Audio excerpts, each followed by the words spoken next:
Het is waasje, 26 maart, de dag dat de beveiligers van president Obama dronken in haar hotel voeren binnen. Gezellig.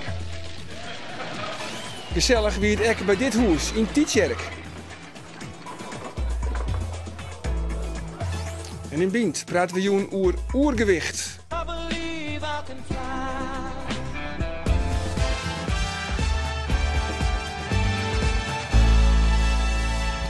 Goeie en welkom bij Bient, het magazine van Omroep Friesland. Aansnek nog omtinkend voor de Special Olympics. Joert zetten we de spotlights op Jeffrey van Uffelen.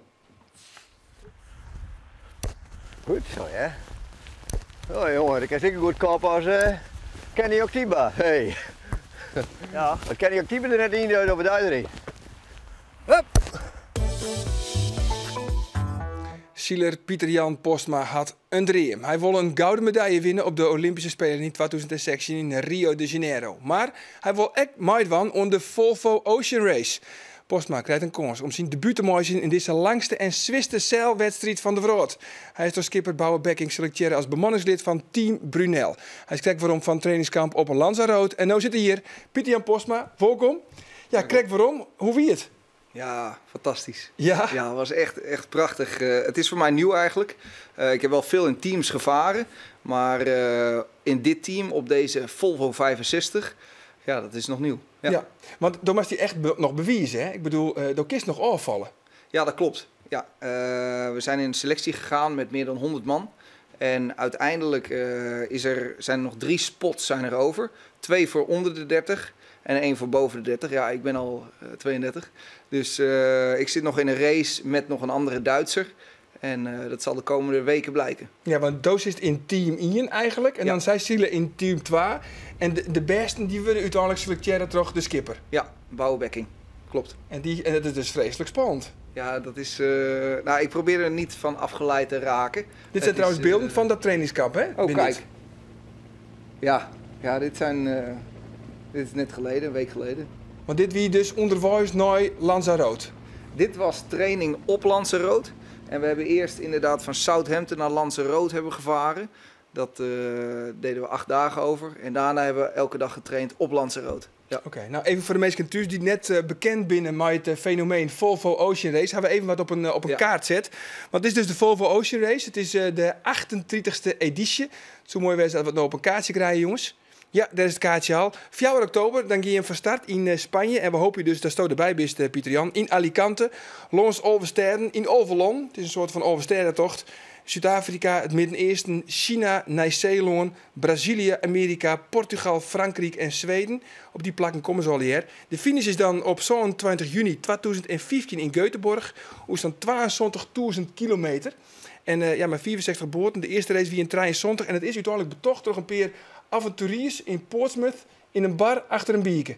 Wist je dat? Ja, dat wist ik niet eens. Nee, dat wist ik niet. Nee, ja, het is zo'n grote zeilrace en het is echt, ja, het is heftig. Je gaat langs al die gebieden, de hele wereld rond.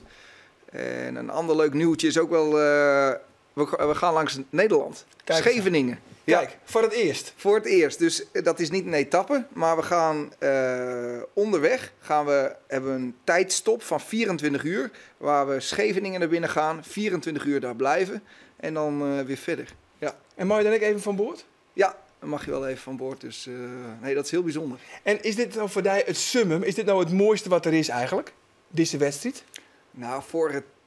kijk, de Fin doe ik als individu, als team natuurlijk met elkaar. De Fin-klasse bij de Olympische Spelen, Big Leagues. Ja. Exact. En dit is het teamwork. Ja, en in het teamwork is dit wel het summum voor mij. Ja. En wat maakt het dan zo speciaal? Want we hebben Jillet Annema, had ik wel eens op deze stoel zitten, hè? Ja. De retreatcoach. En die zei, Olympisch goud is prachtig. Maar de Oversterdentocht, ja, dat is toch krek weer een treetje heger. Stel je voor, die carrière neemt een turbulente wending. En dan was het een keuzemaatje tussen deze Volvo Ocean Race of Olympisch goud in Rio. Wat is dan die keuze? Ja, ik blijf bij mijn ding waar ik nu in zit. Ik denk dat het beide kan. Ja, maar als het een keuzemaatje mast. Als je een keuze moet maken. Ik wil wel 2 keer de Olympische Spelen mogen doen. Dus dan zeg ik... we hadden toen goud, hè, Pieter-Jan? We hadden goud. Goud. Ja, dat is een hele lastige. Ik denk dat je diezelfde vraag over een 2 jaar nog een keer moet stellen. En kijk, de voorbereiding bevalt ontzettend goed. En ja, over 2 jaar Eerst, ja, ik geloof dat ik hem gewoon ga doen. Die selectie voelt heel goed.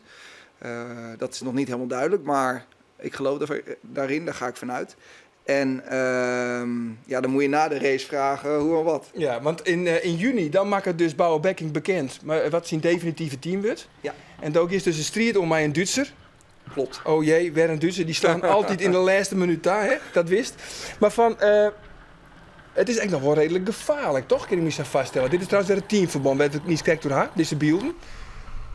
Je mag dus echt in teamverband werken. En dat is dus heel wat oors als inderdaad in de vinklasse. Want dan ben je solist, maar je het alles zelf bepalen. Ja, dat is inderdaad ja, dat is anders.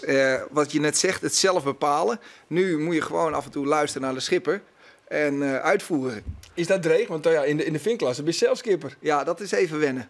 Dat is zeker voor mij even wennen, maar daar kan ik me goed aan aanpassen. En langzamerhand krijg je heel veel vertrouwen van de schipper. En daardoor krijg je rol wordt steeds groter en ja, dat bevalt. Dat bevalt. Dus teamwork ja, is leuk. Ja, even over het gevaar, want er zit dus op het skip van Bauer Becking. Hij is de skipper. Hij doet al mooi voor de zonde keer. Dat is trouwens een evenaring van het record. Had nog nooit woen, sterker nog. Vorig jaar is ze zonken, toch? Ja, zijn skip is zonken. Hij heeft al aardig wat voor de kiezer gehad. Ja, ja, het is dus net zonder gevaar, deze wedstrijd.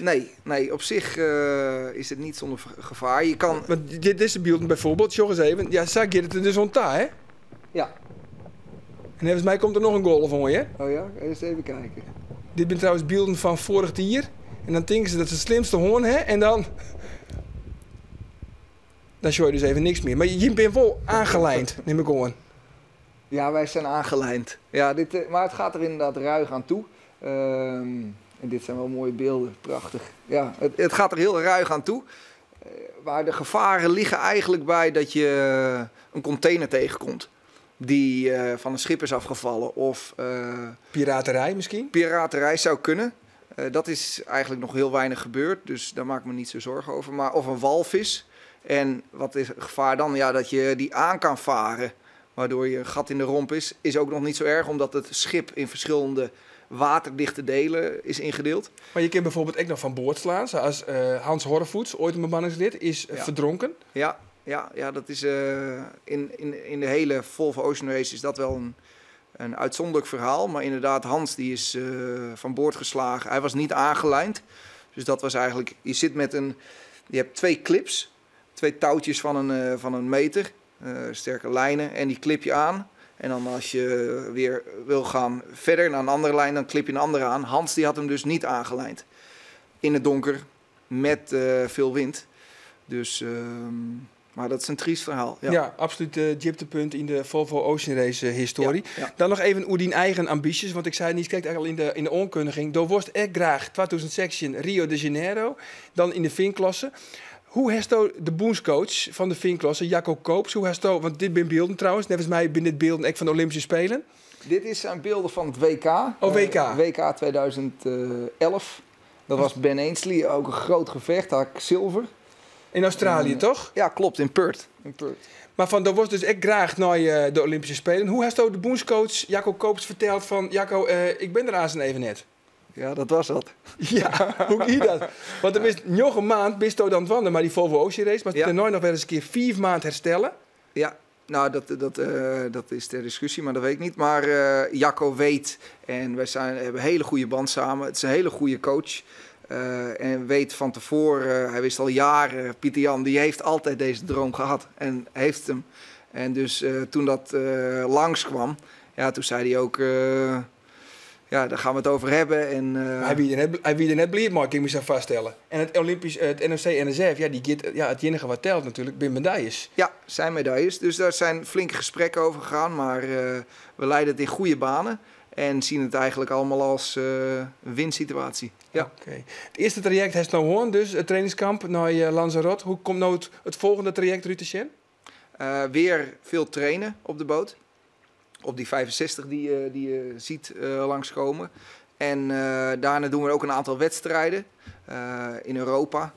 En ja, je raakt steeds meer op elkaar ingespeeld. En dan in juni, exacte datum, wanneer krijg je het hier?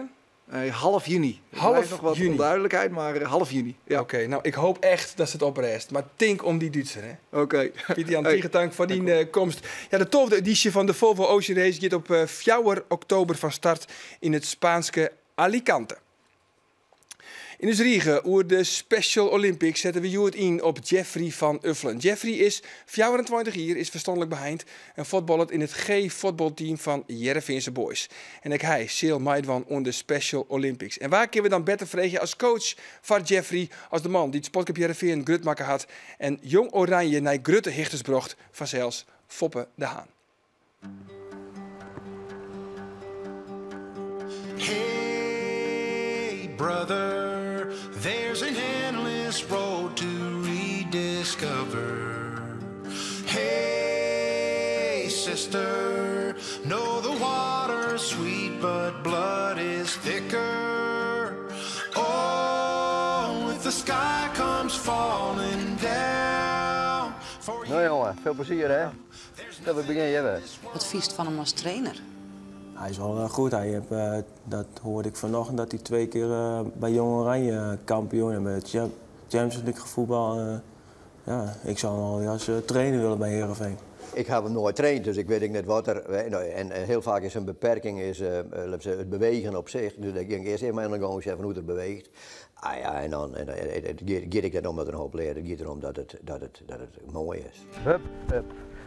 Hup, goed zo. Hup. Hey, brother, do you still believe in Kom dan lekker los. another?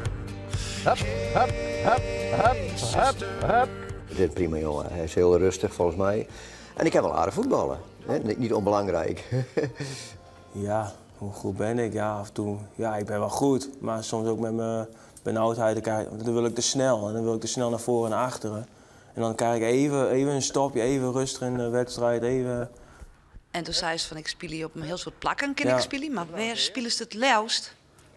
Ja, voorin is het altijd wel mooi om te spelen, omdat je toch wil scoren. En, ja, afgelopen weekend heb ik 2 keer goals gemaakt.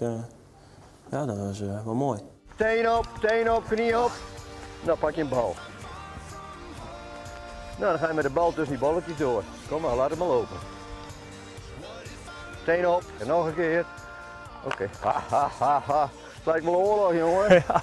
Het lijkt wel oorlog. Ja, het is heel anders voetbal wat ik eerst heb gedaan. Wat heeft hij eerst die Nou, ik heb eerst bij een, ja, hoe noem je dat? Ja, een andere Een gewoon team. Ja, gewoon team heb ik gezeten. Bij Bolzat en Makkum. Maar toen werd ik gewoon, ja, dingen gebeurd en zo. En toen kwam ik hier terecht. Hoe Bij zijn dingen gebeurd? Ja, uitgescholden en ja, dat was niet zo leuk. En toen ben ik hier terechtgekomen en toen dacht ik van ja, is anders. Maar toen ben ik een paar keer meegetraind en wedstrijden, ik vond het hartstikke mooi. Tikken, tikken, tikken, tikken, tikken, tikken, tikken, tikken, tikken, tikken, tikken, tikken. Niet te hard, want ik moet... Ja. Ik ben hem ook wel rondspelen kennen, hè? Ja. Dus en ik ben een oude man. De Special Olympics Ja, komen dat eraan, klopt, hè? ja. Heeft hij zin in? Ja, ik heb wel erg zin in. Het is de eerste keer dat ik zoiets meemaak.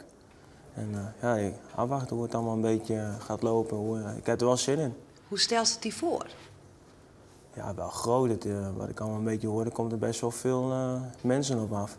En het is voor hun ook een geweldig moment, hè? Dat je zit van weer samen. Dus wat oren meestal met Olympische Spelen of met een WK of zo, dan hebben wij ook zo'n groot evenement. En dat is denk ik heel goed van je vertrouwen.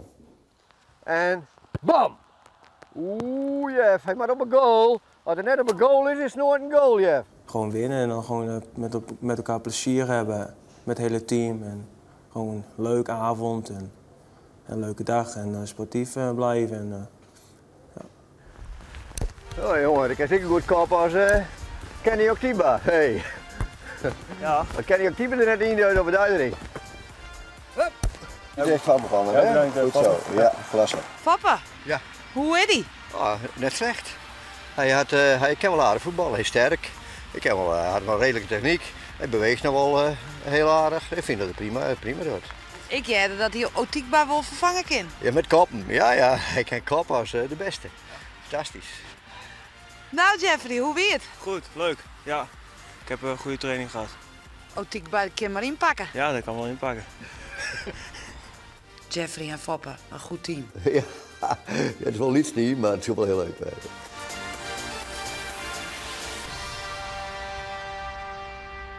En morgen dan zijn we bij Sieler Jacob van der Ploeg. Hij krijgt als coach oud-volleyballer Jan Postuma. In Friesland binnen ongeveer 230.000 mensen te zwier. Om daar wat te doen is er nu een nieuw computerprogramma ontwikkelen, blijvendinbalans.nl. Dit programma moet ervoor zorgen dat mensen een betere leefstijl ontwikkelen. Psychologen, diëtisten en bewegingsexperts hebben we hier om mooi helpen. Om tafel Chris Bulder van Limes, dat is de betinker. En uw verste gast Evert Fokkema. Heren, welkom. Ja, dat getal, Evert. 230.000 Friezen. Dat is de helft van alle Friezen. Hebben we dus te kampen met overgewicht. Schrik je er eigenlijk van? Nou, de nuance is wel dat die mensen net al hier heel soort overgewicht hebben. Dat je het technische persoon. Nou, we kunnen nuanceren, maar schrik je van dat getal? Nou, dat is wel raar. Maar ik heb gelezen dat van de hele wereldbevolking er meer mensen last hebben van overgewicht dan de mensen binnen die honger hebben. En dat is natuurlijk ook een heel wrang cijfer. Ja, en wat is die BMI-cijfer? Nou, kijk, even nu te rekenen, 22,8 en 24 is de grens, dus ik zit gewoon heel goed. Prachtig in het midden, hè? Ja. Maar heel concreet, wat betekent het nou eigenlijk? Wat voor gevolgen heeft dit echt voor, dat zoveel mensen overgewicht, hè? Wat betekent het voor de maatschappij, Bugleaks? Nou, wat betekent het voor de maatschappij? Overgewicht is sowieso natuurlijk voor de gezondheidszorg. Ik een grote belasting, en grote maagverkleiningen binnen. Aan de andere kant is het natuurlijk overgewicht een gigantische industrie aan het doen. Dan ben ik een soort mensen die daar onverzinnen. Maar dat betekent wel dat mensen op den duur, als ze extreem overgewicht hebben, dan natuurlijk qua gezondheid onder lijden. En op een of andere manier gewoon met hun gezondheid in problemen komen. Ja. Bulder, wat doe je eigenlijk om zoen te blijven? Ik zorg dat ik alles eigenlijk met mate doe. Dat is heel belangrijk. Maat houden, dat geldt natuurlijk zeker voor voeding die je tot je neemt. En verder is het heel belangrijk om voldoende te bewegen. En dat zijn dingen die wij stimuleren op onze website, Blijvend in Balans, zoals u al zei. En wat we daar eigenlijk proberen is mensen een gezonde leefstijl aan te leren. Dus het is een gedragsveranderingsprogramma, dat is heel belangrijk. En het is dus niet echt een dieetprogramma waar je alle hele specifieke diëten voorgeschreven krijgt. Dus wij proberen mensen ook te begeleiden, gewoon eigenlijk met dingen die ze gewend zijn, die ze ook lekker vinden. Maar dan wel voldoende eigenlijk inzicht te verschaffen dat mensen zelf de keuzes gaan maken om de gezondere keuzes te gaan nemen. Ja. En dat geldt voor eten en dat geldt uiteraard ook voor bewegen. En wij doen dat eigenlijk ook door heel sterk op het welzijn van mensen de nadruk te leggen en de psychologie die daarachter zit. Dus het is zeker niet een heel eenvoudig programma wat eigenlijk een soort kopie van een boek is. Het is een geïntegreerd geheel, gebaseerd ook op wetenschappelijke inzichten. En je hebt toch dit vanuit Ljouwert? Ja, zeker. Maar er zijn al zoveel programma's die het mensen helpen om oor te vallen. Even een filmpje ter illustratie. Ja. In Obese dromen 6 deelnemers van een leven zonder morbide obesitas. In Help Ons Kind is te dik zien we hoe kinderen en hun ouders de strijd aangaan tegen hun overgewicht. In The Biggest Loser gooien 16 mensen met overgewicht hun leven rigoureus om. 5 mensen met ernstig overgewicht. 5 jonge mensen waar iedereen een mening over heeft. Ja, je komt er eigenlijk in om. Hè? Dit zijn dan televisieprogramma's. Op mobiele telefoon ben er allerhande apps eigenlijk die te verzwaren. Wat maakt het blijvendinbalans.nl nou oors? Ja, even nog, wat je hier natuurlijk ziet, zag, was wel de extreme vorm. Hè? Dan praat je echt over obesitas. Dat zijn mensen die ook bijvoorbeeld hier in Leeuwarden uitstekend geholpen kunnen worden in het centrum van obesitas. Dat zijn dus eerst maagverkleiningsoperaties en darmomleidingen. En dat zit in het MCL? Dat zit in het MCL. Het is een grote chirurgische afdeling waar een kleine 1000 operaties per jaar worden uitgevoerd. Maar daar ben je hem dus net voor? Nee, het is wel zo dat het idee van het programma wat wij nu ontwikkeld hebben is ook mede voortgekomen uit dat Centrum voor Obesitas. Omdat je natuurlijk eigenlijk ook heel graag aan preventie wil doen. En dat is eigenlijk waar het programma op focust, preventie. En dan onderscheidt het zich heel nadrukkelijk. Punt 1, omdat het gebaseerd is op wetenschappelijke inzicht. Dat heet gecombineerde leefstijlinterventie. En dat wil zoveel zeggen dat je een aantal dingen moet samenbrengen. Die met eten, bewegen, psychologie en een aantal andere elementen. Die moet je samenbrengen om kans te maken om echt een serieuze oplossing voor overgewicht. Preventie van overgewicht te kunnen bedenken. Nou, als je dat dan vergelijkt, wat we natuurlijk wel eens doen, ook met andere programma's, nou, een aantal heb je getoond, dan is heel belangrijk bij ons programma dat het echt maatwerk biedt. Dus het is echt gericht op de persoon om wie het gaat. Als iemand bij ons deelnemer wordt, dan leren we je eerst heel goed kennen. Daar hebben we een apart aantal persoonlijkheidsvragenlijsten voor ontwikkeld. Ja, want je komt eerst even heel concreet. Je komt op de site en Doe heeft de site ook bezocht hè, van de morgen, dacht ik hè? Ja, dat klopt. Ik kwam net verder, want de site van deze site is niet voor u bestemd. Dus bedankt. Ja, precies. Ja. Maar van dit is dus de site, werd we door haar. En wat moeten de meesten dan al hier op invullen? Ja, mensen moeten natuurlijk wel een aantal dingen doen. Ik zei al, het begint met die vragenlijsten dat wij gewoon weten wat voor persoon je bent. Neem eens een paar vragen. Hoe je met tegenslagen omgaat. En zo'n vraag kun je een aantal dingen uitsplitsen. We vragen ook wat voor eetgedrag iemand heeft. Dus we begrijpen dan of iemand een emotieeter is of niet. En dan zeg maar in de dagelijkse gang van zaken moeten mensen wel invullen wat ze eten, hoeveel ze bewegen. En op basis daarvan kunnen wij echt een persoonsgebonden advies. Dus we weten wat jij eet. Maar dat vraagt wel om inspanning van de meesten. Ja, absoluut. Het is een administratieve romslomp. Nee, dat valt heel erg mee. De eerste keer, dat zeg ik ook altijd, is dat wel. Je moet het even leren. Op elke website moet je natuurlijk even leren wat je waar moet doen. Er zitten een paar trucjes in. Je kunt er heel makkelijk favorieten aanmaken. Dus dat doe je dan 1 keer. Je favoriete ontbijt bijvoorbeeld. En mensen zijn gewoontedieren. Ja. En dan is het gewoon klaar voor elke dag. Wat vies je van deze site? Nou, want ik vraag je me dat af. Het is een geautomatiseerde begeleiding. Er zitten geen meesting in. Het is een geprogrammeerde begeleiding. Ja. Ik denk dat dat wel een nuance is. Het is net een echte personal coach die er mij helpt. Wij proberen zo dicht mogelijk bij de persoon te komen. Wat ik al zei, het is maatwerk, dus zo dicht mogelijk bij de persoon. En het is ook toch interactief. Dus we proberen toch ook dat coaching. We houden toch wel heel goed in de gaten wat je doet. En vooral ook wat je niet doet. En of je je doelen bereikt. En of je vaak genoeg dingen invult. En als dat niet gebeurt, dan uiteindelijk sturen we zelfs ook sms'jes om je toch weer terug te krijgen bij het programma. En zo goed mogelijk je doelen te gaan behalen. En toch, hè, meneer Bulder, ik zag een zwakke plek in dit hele systeem. Want het vreegt vanzelfs om discipline. Ja. En meestal mij overgewicht, daar ontbreekt het vanzelfs vaak om discipline. Dat wil ik bij mezelf blowen, net dat ik nou de kampen naar mijn overgewicht. Maar ik heb wel eens goede vannemers. Oh, je twijfel je? Ik wil het jas het gaat nog goed met je. Maar je hebt goede vannemers op 1 januari en je hoort je 3 dagen hoor. Maar op 4 januari, dan heb ik wel weer zin in wat lekkers. Ja. Ja, maar mensen hebben dus, dat klopt. We hebben natuurlijk ook met groepen mensen aan tafel gezeten om dat te bespreken en te onderzoeken. En mensen hebben ook houvast nodig. En feitelijk bieden wij dat houvast. En we bieden een bepaalde structuur aan. We bieden informatie aan mensen, zodat ze dus dat inzicht verkrijgen. En uiteindelijk inderdaad zelf wel de keuzes moeten maken. Daar begeleiden we ze bij. En omdat het over gedragsverandering gaat, duurt dat relatief lang. Want dat is leren, ook kinderen opvoeden, dat duurt gewoon lang. Dus gedragsverandering heeft tijd nodig, dat weten we uit ervaring. Nou, misschien wel gemiddeld 1 jaar tot 1,5 jaar. En dat vinden mensen ook heel prettig om lang toch een steuntje in de rug te hebben. Want daar praat je feitelijk over. Hebben jullie het over 3 maanden? Hè? Dat is het minimumabonnement dat je kunt nemen. Ja, precies. Ja, want het kost het wel yield. Het kost geld, het is een abonnementssysteem. Vanaf 3 maanden kost het ongeveer €15. Als je langer zegt, ik doe langer mee. En je wordt ook geadviseerd op basis van je gewicht hoe lang het ongeveer gaat duren. Dan gaat de prijs wat omlaag. Zo eenvoudig zit het in elkaar. Slotwoord is voor Evert, want obesitas is volksziekte nummer 1 eigenlijk. Lossen we hier nou het probleem mee op? Nee, ik denk dat dit een pleister op de wonde is. Maar die pleister ben wel nodig, want dat is geen alternatief. Hè? Maar het is natuurlijk wolsa dat er wordt per jaar miljarden uitgeven om mensen te stimuleren om vooral om gezond te eten. En dat is wel wat in uw systeem zit. Er wordt om verschillen. Dus er wordt een heel soort slechte producten worden gewoon promoot. En vooral mensen in stresssituaties, maar ook in jermoede situaties, worden steeds verleid om maar wel die producten te nemen. En dan hebben we dat eigenlijk tussen de eren. Want ik vind net dat het altijd de eigen verantwoordelijkheid is van mensen. We willen dat ik graag tussen de eren hebben mensen. Want daar wordt de oerhiet, maar je misschien ook wel een rol in spelen. Dat hield al verschillen. Nou, de oerhiet is natuurlijk altijd wel wat hypocriet. Hè? Want ik bedoel, de meeste alcohol beperking op lijn, roken heel sterke beperkingen. Wiet ben hele sterke beperkingen. Dat is wel een hele betuttelende maatschappij, even. Dat wij net alles zelf bepalen mooi. Maar, nee, dat vind ik. Maar ik vind wel dat de overheid er inconsequent in is. Maar wat de overheid wel tastert, is dat er natuurlijk een gigantisch soort reclame, dat schreeuwt te meten van al die ongezonde dingen die koppelen worden aan geluk, hè, gelukservaringen en eten. Er wordt vaak een koppeling tussen maken. Ja, en ik bedoel, die budgetten die daarin stopt binnen, ben net voor niks.